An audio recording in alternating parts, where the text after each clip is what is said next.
Education लिफ India में आपका स्वागत है। आज हम फिर से एक चैप्टर या एक टॉपिक लाए हैं मैट्रिक्स का। इसका नाम है rank of the matrix. The rank is how many of the rows are unique not made of other row. यानी वो कहता है कि मैट्रिक्स का रैंक क्या है, वो इतनी रो या इतने कॉलम्स की गिनती है कि वो एक दूसरे पर डिपेंड ना हो या एक दूसरे को जोड़कर या किसी स्केलर से उसको मल्टीप्लाई करके उसे बनाया ना जा सके। एग्जाम्पल है छोटा सा, कोई मैट्रिक्स है हमारे पास 1 2 3 3 6 9, 2 रोज है। रोज गिनने का तरीका वही राइट साइड से और कॉलम गिनने का कैप साइड से यानी टॉप से 1 2 3। ये है 2 क्रॉस 3 की कोई matrix. The second row is just 3 times the first row. जो सेकेंड रो है हमारी, जो सेकेंड रो है ये हमारी सेकेंड रो है और ये है हमारी फर्स्ट सेकेंड। तो जो फर्स्ट रो को यदि हम 3 से गुना कर दें तो वो सेकेंड रो में तब्दील हो जाएगा। 1 3 2 3 और 3 6। इस तरह से क्या हुआ कि हम फर्स्ट रो से सेकंड रो को बना सकते हैं। तो इसका मतलब क्या है, यहाँ सिर्फ एक ही रो ऐसी है जो क्या है किसी से बनाई नहीं जा सकती, दूसरी रो पहले वाली रो से बनाई जा सकती। तो इस तरह इसका रैंक क्या आ गया 1। तो देखते हैं आगे। The rank can not be larger than the smallest dimension of the matrix. वो कहता है कि किसी मैट्रिक्स का जो रैंक होगा वो या तो रो या कॉलम में जो भी कम होगा उसके बराबर आ सकता है। फॉर एग्जाम्पल के लिए 2 क्रॉस 4 मैट्रिक्स का रैंक है can not be larger than 2। तो इसमें थोड़ा क्या है, थोड़ा है 2, यानी रो कितनी है 2। तो इसका ज़्यादा से ज़्यादा जो रैंक हो सकता है वो 2 हो सकता है और यदि ये नॉन जीरो है तो इसका रैंक कम से कम 1 आ सकता है। जीरो रैंक आने के लिए सारी मैट्रिक्स क्या होनी चाहिए, जीरो। क्या होनी चाहिए, जीरो। केवल जीरो मैट्रिक्स ही ऐसी है जिसका रैंक क्या आएगा, जीरो। नहीं तो कम से कम 1 रैंक जरूर आता है। अब ये देखिए, ये कोई मैट्रिक्स है 3 क्रॉस 3 की। There is the second row is not made of the first row so the rank is at least 2। तो देखते हैं हम ये कैसे है। तो हमने देखा कि कॉलम है 1 2 3। यदि हम फर्स्ट में सेकंड जोड़ दें तो हमें थर्ड रो मिल जाएगी। कैसे मिल जाएगी, ये देखिए 1 + 2 = 3 + 2 = 2 + 2 5। ये आ गया।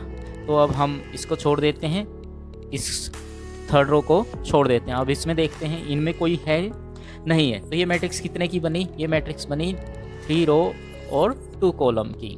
तो कम से कम इसका 2 आ सकता है। तो अब हमें 2/2 की मैट्रिक्स चाहिए। एक बात ध्यान देने की ये है कि जब भी हम रैंक निकालेंगे तो हमें वो स्क्वायर मैट्रिक्स बनानी पड़ेगी। क्या बनानी पड़ेगी, स्क्वायर मैट्रिक्स। ठीक है, तो इसमें स्क्वायर मैट्रिक्स बना देंगे हम। तो हम या तो ऊपर वाले को इस तरह से बना देंगे या नीचे वाले को इस तरह से या फिर इनको। तो देखते हैं कि इसका ऑर्डर क्या आ गया, 2 आ गया। तो इसका मतलब इसका रैंक क्या आ गया, 2। इस तरह से रैंक ऑफ मैट्रिक्स 2/2। तो रैंक ऑफ मैट्रिक्स है वो डिटरमिनेंट मेथड से भी निकल सकती है। वो कैसे, the rank of A matrix 2/2 यदि दे रखी हो इज गिवन, तो हम क्या निकालते हैं उसका रैंक 2 इफ डिटरमिनेंट AB/C। यदि उसका डिटर्मिनेंट नॉट इक्वल टू 0 है तो जितना उसका रैंक है उतनी ही उसकी रो या कॉलम होंगे या उसका डायमेंशन होगा। 2 क्रॉस 2 है और ये डिटर्मिनेंट नॉन जीरो है या नॉन सिंगुलर है तो इसका रैंक 2 आएगा। If rank equal to A, if determinant of A equal to 0, 2/2 में है, जिसका डिटर्मिनेंट 0 होगा तो उसका रैंक क्या आ जाएगा 1। पर कंडीशन ये है कि A एक नॉन जीरो मैट्रिक्स होनी चाहिए। इस तरह से तो मैट्रिक्स का रैंक निकालने के लिए कई मेथड है। गॉस एलिमिनेटिंग मेथड है, डिटर्मिनेट मेथड है, माइनर और नॉर्मल फॉर्म। नॉर्मल नहीं है, ये नॉर्मल फॉर्म है। इसी तरह गॉस एलिमिनेटिंग में देखते हैं, use the elementary operation to reduce A to echelon form. किसमें फॉर्म में बदल देंगे हम, एक्लोन फॉर्म में। एक्लोन फॉर्म होती है जो लेफ्ट और नीचे डाउन में क्या कर दे, सभी एलिमेंटों को 0 कर दे। Number of point and leading coefficient in the echelon form. In fact, the point columns, the columns with point. Note that it is necessary to find the reduced echelon form. Any echelon form will do since only the point matter. Possible ranks. Counting possible number of point, we see that rank of A is rank of M or rank of N from any Mn matrix. यानी जो भी इनमें छोटा हो। Find the matrix. Find the rank. ये हमारे पास आ गई। इसमें रो कितने 1 2 3, रैंक कॉलम कितने 1 2 3 4। तो इसकी संभावना कितनी है, रैंक ज़्यादा से ज़्यादा क्या आ जाएगा हमारा 3। क्या आ जाएगा, रैंक हमारा आएगा 3 और कम से कम क्या आ जाएगा 1। तो सोल्यूशन करके देखते हैं हम। कोई भी ले लेते हैं। तो ये है हमारा, यूज़ द रो ऑपरेशन लगा देंगे हम इस पर। तो रो ऑपरेशन लगाने के बाद क्या आएगा हमारा वो देखते हैं हम।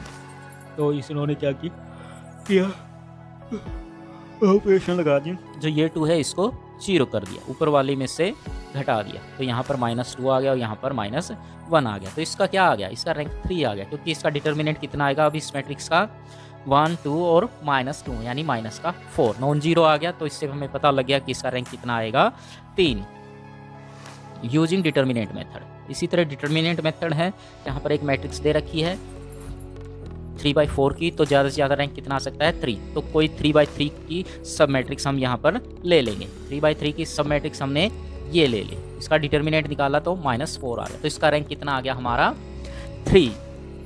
तो आ गया आपको डिटर्मिनेंट निकालना। इसी तरह ये है फॉर एग्जांपल माइनर में क्या करना पड़ेगा, हमें कोई भी एक लाइन छोड़ के कोई इसका माइनर निकालना पड़ेगा। जैसे इसमें वी है maximal order of 3 then find, तो हम इसके अनुसार निकाल लेंगे। तो हमें ये करना पड़ेगा, ठीक है। तो हम इसको निकालते हैं, तो रैंक कितना आ जाएगा 3। सेम क्वेश्चन है पिछले वाला डिटर्मिनेंट की तरह। इसी तरह ये है, ये कितनी है 3 × 4, तो इसका रैंक कितना आ सकता है ज़्यादा 3 और कम से कम 1। तो हम देखते हैं, तो हमने डिटर्मिनेंट निकाला कोई 3 लेकर, तो वो क्या आ गया 0। फिर हमने 2 लिया, तो उससे क्या आ गया हमारा -13। तो यदि ये 2/2 में -13 आया है, नॉन जीरो आया है, तो इसका रैंक कितना हो जाएगा हमारा 2। इस तरह से हम सब मैट्रिक्स बनाते जाएंगे। जिन मैट्रिक्स का डिटर्मिनेंट 0 होता चला जाएगा तो हम उससे छोटा लेता चले जाएंगे। एजुकेशन लीफ इंडिया था, आज बस रैंक के बारे में ही था। तो सबसे सिंपल जो मेथड है वो यही है कि आप डिटर्मिनेंट निकाल लें। डिटर्मिनेंट निकालना सबसे अच्छा मेथड है। धन्यवाद।